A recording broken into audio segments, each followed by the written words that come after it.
سلام، طاهری سفر هستم و با اخبار امروز دوشنبه 23 نوامبر همراه شما. وکیلان پارلمان تاجیکستان طرح قانونی را به بررسی گرفتند که در صورت تصویب شدنش عنوان پیشوای ملت به رئیس جمهور امامعلی رحمان را قانونی می‌کند.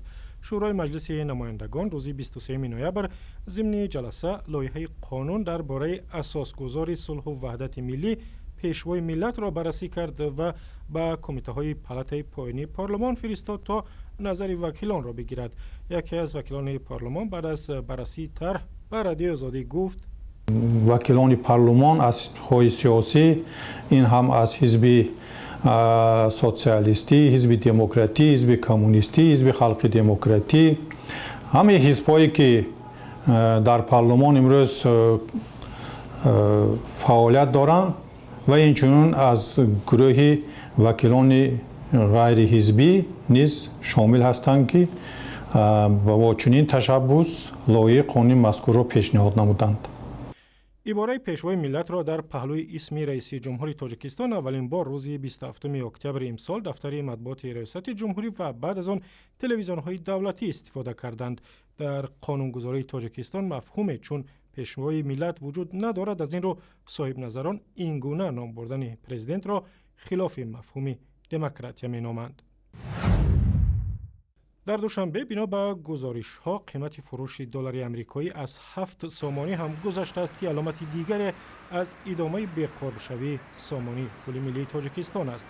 چندی از کارافتادگان که به دلار احتیاج داشتند روز 23 نوامبر به رادیو آزادی گفتند که هر یک دلار را در عوض 7 سامانی و 3 درم می‌خریدند.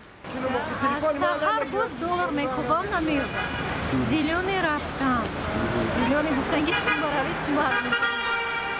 من همینجا اومدم یگون و همین پول یگون دلار نیست. ولی در آویزه های رسمی صرافی ها در دوشنبه قیمت یک دلار آمریکایی را 6 سامانی و 70 و یا 6 سامانی و 80 درم نشان دادند.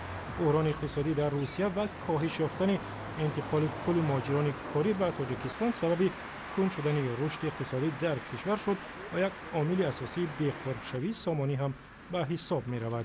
از ماه سپتامبر سال گذشته تا کنون قرب سامانی در برابر دلار بیشتر از 30% کاهش یافته است. دادستانی ناحیه باختر ولایت ختلان پرونده پرسر و صدای کارتکشی به سر یک آموزگار جوان را به دادگاه فرستاده است. دولت تاشف معلم تربیت جسمانی مکتب رقم 27 ناحیه باختر را روز 11 سپتامبر امسال عثمانعلی امانوف ساکن دهه گدفشین ناحیه برای سرزنش برادر خردیش در مکتب کارت زد و زخمی کرد. در دادگاه ناحیه باختر روز 23 نوامبر به رادیو آزادی گفتند عثمانعلی امانوف به اوباشی و استفاده از اسلحه متهم می شود و ممکن است او را برای این گونه جنایت از 5 تا به 7 سال زندان محکوم کنند. دولت تاشف شاگردش را برای دشنام دادن در صنف یک شپاتی زده است و او برای نقار گرفتن از آموزگار برادر و مادرش را به مکتب آورده است. شام 20 نوامبر در دوشنبه نمایش عکس‌های ادیب جوان تاجیک انیسه صابری دایر گردید. ادیبه نوقلم در یک تالار مهمانخانه شراتون در دوشنبه 25 عکس را به نمایش گذاشت که هنگام سفرهایش در مسجد کوهی، یغناب، کوههای فان و ولایت بدخشان برداشته است. نمایشگاه عکس‌های او نشان سغدیان عنوان گرفته است. بعد از اومدن عرب‌ها بر زمین تاجیکان و زمین فارس‌ها بسیار سوخت‌ها رفتن به کوهستان.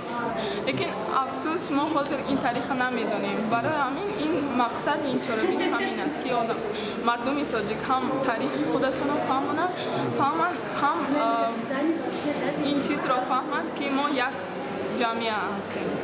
انیسه در عکس‌های خویش منظره‌های نظربا زندگی مردم عادی کوهستان و عرف و عادت‌های قدیمی آنها را منعکس ساخته است و اخباری از این هم بیشتر در وبسایت آزادی، در صفحه‌های ما در فیسبوک، توییتر و یوتیوب و هم زمینه رادیو آزادی برای تلفن‌های همراه.